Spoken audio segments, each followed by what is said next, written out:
ಸರ್ವಮಂಗಳಮಾಂಗಲ್ಯೆ ಶಿವೆ ಸರ್ವಾರ್ಥಸಾಧಿಕೆ ಶರಣ್ಯೆ ತ್ರಯಂಬಕೆ ಗೌರಿ ನಾರಾಯಣಿ ನಮೋಸ್ತುತೆ. ಓಂ ದುಂ ದುರ್ಗಾಯೇ ನಮಃ. ನಮಸ್ಕಾರ ವೀಕ್ಷಕರೇ. ತುಲಾರಾಶಿಯವರಿಗೆ ಆಗಸ್ಟ್ 9ರಿಂದ 15ನೇ ತಾರೀಕುವರೆಗೂ ವಾರ ಭವಿಷ್ಯ ಹೇಗಿದೆ ಅಂತ ನೋಡೋಣ. ನೀವೇನಾದರೂ ನಮ್ಮ ಚಾನಲ್ನ ಸಬ್ಸ್ಕ್ರೈಬ್ ಮಾಡದೆ ನೋಡ್ತಾ ಇದ್ದರೆ ದಯವಿಟ್ಟು ಸಬ್ಸ್ಕ್ರೈಬ್ ಮಾಡ್ಕೊಂಡು ನೋಡಿ. ವೃತ್ತಿಯಲ್ಲಿ ಹೇಳಬೇಕಾದ್ರೆ, ವೃತ್ತಿಯಲ್ಲಿ ಮತ್ತು ವ್ಯವಹಾರದಲ್ಲಿ ಹೊಸ ಅವಕಾಶಗಳು, ಸಕಾರಾತ್ಮಕ ಬದಲಾವಣೆಗಳು ಕಂಡುಬರುತ್ತೆ. ಆಗಸ್ಟ್ 12ರಂದು ಭೀಮನ ಅಮಾವಾಸ್ಯೆಯ ದಿನದಂದು ವರ್ಷದ ಕೊನೆಯ ಸೂರ್ಯಗ್ರಹಣ ಸಂಭವಿಸುತ್ತದೆ. ಬುಧವಾರ ರಾತ್ರಿ 9:04ರಿಂದ ಮಧ್ಯರಾತ್ರಿ 1:28 ಸೂರ್ಯಗ್ರಹಣ ಸಂಭವಿಸುತ್ತದೆ. ಆದರೆ ಭಾರತದಲ್ಲಿ ಗೋಚರವಿರುವುದಿಲ್ಲ, ಅದರಿಂದ ಗ್ರಹಣಾಚರಣೆ ಇಲ್ಲ. ತುಲಾರಾಶಿಯವರಿಗೆ ನಿಮ್ಮ ರಾಶಿಯಿಂದ ಕರ್ಮಸ್ಥಾನದಲ್ಲಿ ಸೂರ್ಯಗ್ರಹಣ ನಡೀತಾ ಇರೋದ್ರಿಂದ ನಿಮಗೆ ಶುಭ ಫಲ. ವೃತ್ತಿಯಲ್ಲಿ ಇರಬಹುದು ಅಥವಾ ಇನ್ವೆಸ್ಟ್ಮೆಂಟ್ಗಳಲ್ಲಿ ದೀರ್ಘಕಾಲೀನ ಗುರಿಗಳಿಗೆ ಅತ್ಯಂತ ಶುಭ ಅಂತಲೇ ಹೇಳ್ಬೋದು. ಉದ್ಯೋಗ ಹುಡುಕ್ತಾ ಇರೋರಿಗೆ ಅಥವಾ ಹೊಸ ಸ್ಟಾರ್ಟಪ್ ಪ್ರಾರಂಭ ಮಾಡಬೇಕು ಅಂತ ಅಂದುಕೊಂಡಿರೋರಿಗೆ ಅನಿರೀಕ್ಷಿತ ಶುಭ ಸುದ್ದಿ ಬರಬಹುದು. ನಿಮ್ಮ ರೆಪ್ಯುಟೇಷನ್ ಹೆಚ್ಚುತ್ತೆ ಮತ್ತು ಸ್ಟಕ್ ಆಗಿರುವ ಹೂಡಿಕೆ, ನೀವು ಇನ್ವೆಸ್ಟ್ಮೆಂಟ್ ಮಾಡಿರ್ತೀರಾ, ಅದು ಸ್ಟಕ್ ಆಗೋಗಿರುತ್ತೆ, ಅದು ಕೂಡ ನಿಮ್ಮ ಕೈಗೆ ಬಂದು ಸೇರುತ್ತೆ. ಮತ್ತು ಪ್ರಮೋಷನ್, ಸಂಬಳದ ಹೆಚ್ಚಳ ಆಗಬಹುದು.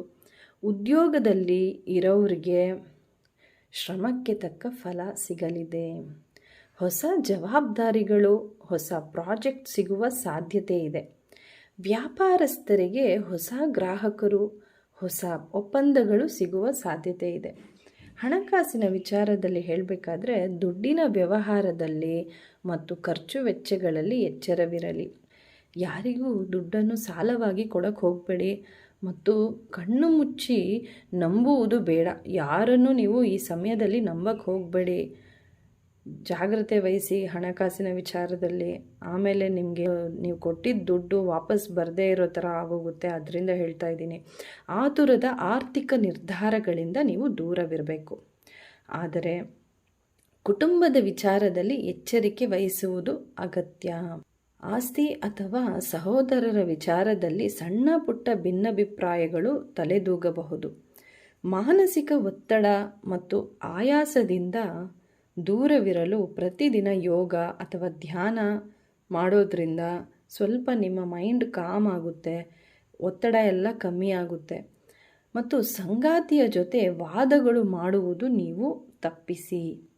ಈ ವಾರ ನಿಮಗೆ ತಾಳ್ಮೆಯ ಕೊರತೆ ಅನ್ನಿಸಬಹುದು. ಪ್ರತಿದಿನ 8 ಗಂಟೆ ನಿದ್ದೆ ನೀವು ಮಾಡಲೇಬೇಕು, ತುಂಬ ಅಗತ್ಯ. ಪ್ರತಿದಿನದ ರೂಟೀನನ್ನು ನೀವು ಮೇಂಟೈನ್ ಮಾಡ್ಕೋಬೇಕು. ವಾಕಿಂಗು, ಲೈಟಾಗಿ ಎಕ್ಸಸೈಸು, ಏನೋ ಒಂದು ಫಿಸಿಕಲ್ ಆ್ಯಕ್ಟಿವಿಟಿ ಮಾಡಿ ಮತ್ತು ಕೆಲಸನೂ ನೀವು ಬ್ಯಾಲೆನ್ಸ್ ಮಾಡಬೇಕು ಮತ್ತು ನಿಮ್ಮ ಆರೋಗ್ಯನ ನೀವು ಕಾಪಾಡ್ಕೋಬೇಕು. ನಿಮ್ಮ ರಾಶ್ಯಾಧಿಪತಿ ಶುಕ್ರ ಬಂದು ವ್ಯಯಭಾವದಲ್ಲಿ ಕನ್ಯಾ ರಾಶಿಯಲ್ಲಿ ನೀಚನಾಗಿರೋದ್ರಿಂದ ಸಂಜೆ ಸಮಯದಲ್ಲಿ ಮನೆಯಲ್ಲಿ ತುಪ್ಪದ ದೀಪವನ್ನು ಬೆಳಗಿಸಿ. ಅಕ್ಕಿ, ಸಕ್ಕರೆ ಅಥವಾ ಬಿಳಿ ವಸ್ತ್ರವನ್ನು ದಾನ ಮಾಡಿ.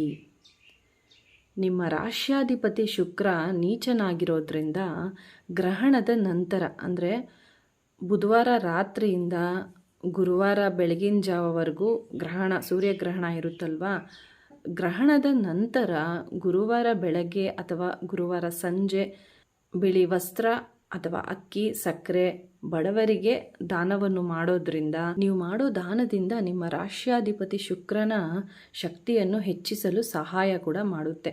ಮತ್ತು ಶುಕ್ರ ಗಾಯತ್ರಿ ಮಂತ್ರ, ಈ ಮಂತ್ರವನ್ನು ಹೇಳ್ಕೊಳ್ಳಿ. ನಿಮ್ಮ ರಾಶ್ಯಾಧಿಪತಿ ಶುಕ್ರ ನೀಚನಾಗಿರೋದ್ರಿಂದ ಪ್ರತಿದಿನ ಈ ಮಂತ್ರವನ್ನು ಹೇಳ್ಕೊಳ್ಳಿ.